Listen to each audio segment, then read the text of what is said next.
Assalamu Alaikum. In this video, how to use portrait and landscape into same document in Microsoft Word.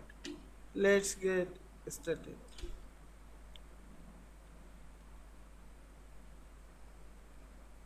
I will make this page landscape. Firstly, you have to select the text and go to layout and sizes, more paper sizes and margin.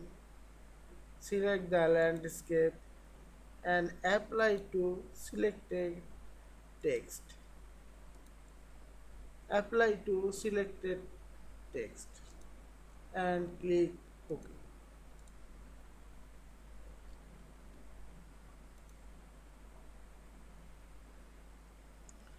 I will do another page, portrait to landscape.